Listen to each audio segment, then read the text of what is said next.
Bismillahirrahmanirrahim. Assalamu alaykum, hörmətli görürmənlər. İstiqlal gündəlik xəbərlərimizi görüşünlərini qarşılayırıq. Mən Abdullah Yalqın. Proqramımızda vətənimiz Şərq Türkistan və dünya gün tərtibidəki ən mühim xəbərlərini huzurunuzda sunumuz. Qənəmizdə qıtanlar ekranımızda olsun. Xitay Şərq Türkistanda Asiya-Avropa savdo ko'rgazmasi o'tkazishga tayyorlik qilmoqda.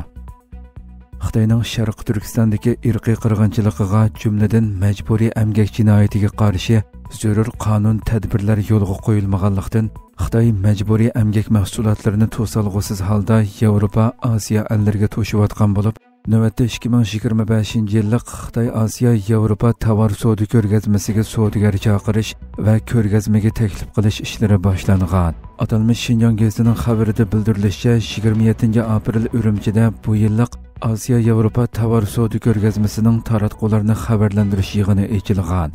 Mazkur xabarda hozirgacha Xitoydagi 3000 dan ortiq shirkat korxona bilan aloqa o'rnatilganligi, cho'ngtidagi shirkat guruhlarining qatnashadiganligi, 14 o'lka, avtonom rayon, bevosita qarashliq shaharning qo'llash planiga kirgizilganligi, Sharq Turkistondagi har qaysi shirkat organlarining ko'rgazmaga moslashadiganligi qayd qilingan. Xitoy bu ko'rgazmaga alohida tayyorlik qilgan bo'lib, 80 necha davlatning Xitoydagi elchixona, konsulxonalarga taklif avatgan. Hamda Beijingda 13 davlatning Xitoydagi elchixonalarining savdo vakillari bilan ko'rishgan. Bu jarayonda O'rta Osiyo ellari qatorliq 20 ga yaqin davlatning savdo sanoat tarmoqlari va savdo jamiyatlarining ko'rgazmaga qatnashadiganligi aniq bo'lgan. Xabarda bu navbatlik savdo yarmankasida diqqatning Sharq Turkistonning Osiyo, Yevropa, G'arbga bo'lgan strategik o'rniga markazlashadiganligi qayd qilingandan sirt, O'rta Osiyodagi 5 davlatning ko'rgazmaga qatnashish qizg'inligini mustahkamlashning muhimligi alohida ta'kidlangan. Undan boshqa o'xshash mazgilda tunji navbatlik Osiyo, Yevropa mablag' selish boshliqlari yig'ini o'tkazildi ekan. Hozirga qadar faqat Amerika hukumatida Uyg'ur majburiy emgakini cheklash haqida aniq bir qonun yo'l qo'yib, aloqador shirkatlarga jazo yurgizgan va majburiy emgak mahsulotlarining importini cheklagan.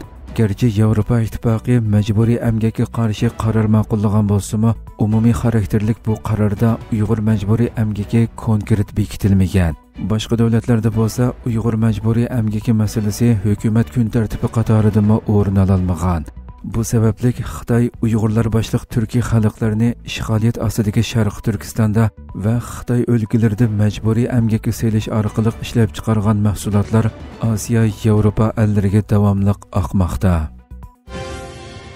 Xitoy Sharq Turkistonda atalmish terrorlikqa qarshi harbiy manevr o'tkazdi. Xitoy atalmish Uyg'ur avtonom rayoni qurilganligining 70 yilligiga tayyorlik qilish, muqimlikni qo'g'dash, 3 xil kuchga qarshi turish bahonalari bilan Sharq Turkistonda atalmish terrorlikqa qarshi cho'chitish 2025 nomida cho'ng ko'lamlik harbiy manevr o'tkazdi. Xitoy tashviqot organlarining xabar qilishicha, mazkur harbiy manevr 28 aprel Eli daryosi vodisida o'tkazilgan bo'lib, Xitoyning Sharq Turkistondagi harbiy qismlari, qurolliq saqchi qismlari, chegara qismlari, diviziya qismlari qatorliqlardan 4000 askar qatnashtirilgan. Mashinroy Erkin Tunyaz qatorliq Xitoy amaldorlari va qo'rchoq amaldorlar manevrni ko'rishga qatnashgan. Xitoy xabarlarida bu qatimliq harbiy manevrning bir necha nuqtadan diqqat tortadiganligi, jumladan ko'lamining texmo cho'ng ekanligi, terrorlikqa qarshi turishga markazlashganligi, shundaqla chet eldan kirgan atalmish terrorlik kuchlaridan mudofialanish ta'kidlanganligi qayd qilingan.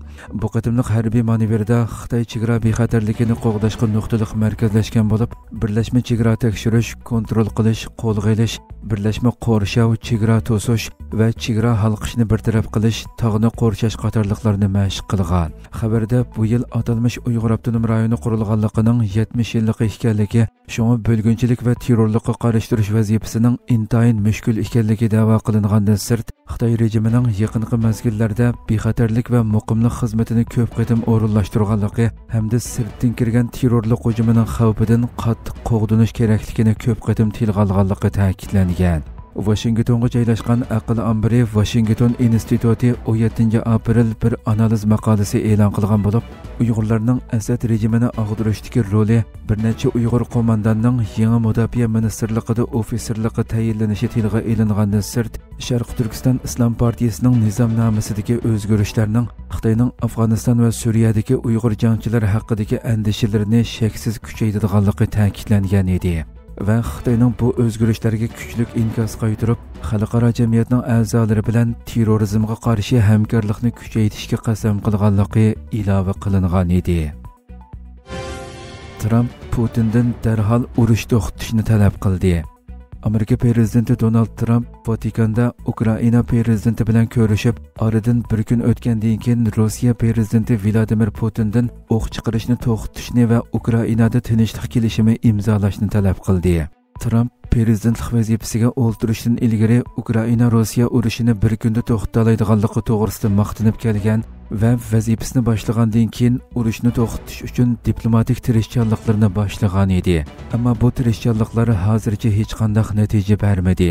27 aprel Trump Putindan nimani talab qiladiganligi to'g'risidagi savolga javob berib, "Men uning o'q chiqarishni to'xtatishini va tinchlik kelishimi imzolashini umid qilaman" degan. Trump bu so'zlarni Rimda Papa Fransisning dafn marosimiga qatnashgandan keyin Washingtonga qaytishida aerodromda qilgan.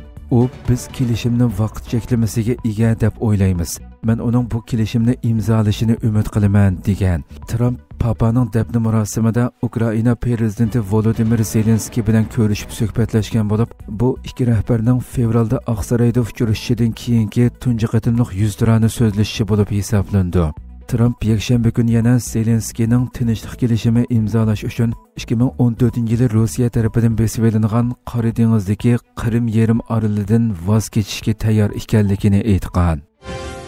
Filippin Xitoyning egilik huquq da'vosini rad qildi. Filippin hukumati Xitoy organ taratqullarining Janubiy dengizdagi talash-tortishlik bir qiyotoshning Xitoy kontrolligida ekanligini ilgari surgan mas'uliyatsizlarcha xabarini qattiq tanqid qilib, burunqi holatning o'zgarmaganligini bildirdi. Xitoyning CCTV kanali oldingi shanba Xitoy dengiz qirg'oqi muhofazat qismlarining aprel o'ttirlarida Sandy Keyning bir qismi bo'lgan qiyotoshlikni kontrol qilayotganligini xabar qilgan edi. Filippin Davlat bexatarlik kengashi bayonotchisi Jonathan Malaya dushanba kuni o'tkazgan muxbirlarni kutib olish yig'inida Xitoy dengiz qirg'oqi muhofazat qismlarining Sandy Key qiyotoshliklarini egilib olganligi to'g'risidagi tashviqotning hech qanday real asosi yo'q dedi.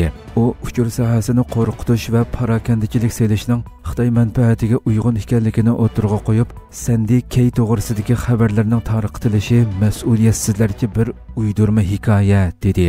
Xitoyning CCTV kanali shanba kuni 4 dengiz qirg'oqi muhofazat xodimining qiyotoshning oq tarafida Xitoy bayrog'i bilan tushgan suratini e'lon qilib, buni egilik huquqi qasmi deb atagan edi.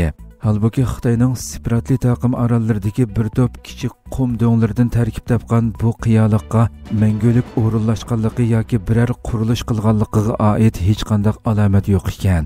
Hem Filippin hem Xitoy dengiz qirg'oqi muhofazatchi qismlari yaqinqi 24 soat ichida e'lon qilgan bayonotlarida o'zlarining egilik huquqini namoyon qilish uchun qiyotoshlikka chiqib vazifa o'taganligini ilgari surgan. Filippin bilan Xitoy egilik huquq da'volarining qonuniy asosining yo'qligi to'g'risida xalqaroliq bir qarorning bo'lishiga qaramay, Xitoy bu dengizning butunlay tugidek hammasida haqqi borligini da'vo qilayotgan Janubiy dengiz masalasida bir necha oydan buyon to'qinishib kelmoqda. Hurmatli ko'ruvchilarimiz, shunday qilib bugungi xabarlarimiz mush yerda oxirlashdi. Atigi programmamizni ko'rishguncha omon bo'linglar. Assalomu alaykum va rahmatulloh.